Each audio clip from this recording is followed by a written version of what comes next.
সাপ ধরে আমি আজকে আপনাদেরকে দেখাবো, কারণ আমি আমার পুরো ভিডিওর মেইন ক্লিপ ছিল যে আমি একটা সাপ ধরবো। আমি একটা সাপ ধরি। ওইখানে বেশি সাপ থাকে বুঝছেন ভাই, ঠিক ওই জায়গার মধ্যে সাপ থাকে, আমার অনেক সাপ আছে ওইখানে।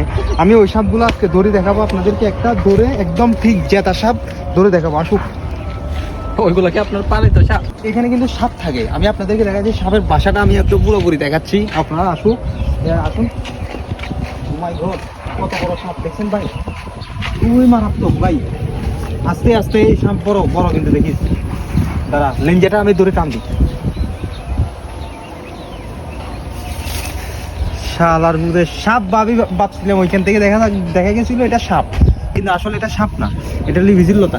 এই লতাগুলো একটু খুব ভালো করে দেখেন, যখন মানুষের হাত পা কাটে তখন এখান থেকে একটা নিয়া হাতের মধ্যে গইসা তখন ক্যাপ ট্যাপ দিয়ে লাগাইলে আপনার রক্ত পড়া বন্ধ হয়ে যাবে। এটা আমি 100% বলতে পারি।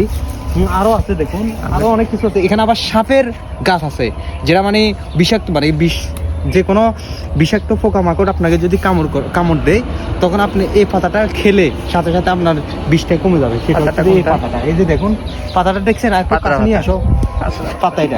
এটা হলো এই সাপের সেই বিষাক্ত পাতা যেগুলা খেলে সাপের বিষগুলোকে নিয়ন্ত্রণ করে ফেলে। এই পাতাটা ভালো করে দেখুন, ভবিষ্যতে আপনাদের কাজে আসবে। দেখছেন এই পাতার নাম কি? এই পাতার নামটা আমি জানি না, তবে জানি না। তুই তো ডাক্তারের ব্যবসা লাড়ে উড়া দিবি রে। আমাদের টপিক ছিল যে একটা সাপ ধরার, কিন্তু আমি সাপটা ধরতে পারিনি। কেন জানেন ভাই, এখানে আসলে সাপ থাকে বাট সাপটা আজকে আসে নাই, কারণ দিনে দুপুরে সাপ পাওয়া যায় না, এগুলো রাত্রে অন্ধকারে পাওয়া যায়। বাট অন্ধকারে এখানে কি আসবে, খুব ভয়ঙ্কর জায়গা, কিং কোবরা থাকে এখানে, আরো অনেক ধরনের পোকামাকড় থাকে, যাতে আপনার জীবনটাই ভালো হবে, রাত্রে না আসাটাই ভালো হবে। দিনে আসছি, এই যে আড্ডা দিব, দেখি পাওয়া যায় কিনা। ওকে, এতটুকুর মধ্যে আমার ভিডিও শেষ। ধন্যবাদ পুরো ভিডিও দেখার জন্য।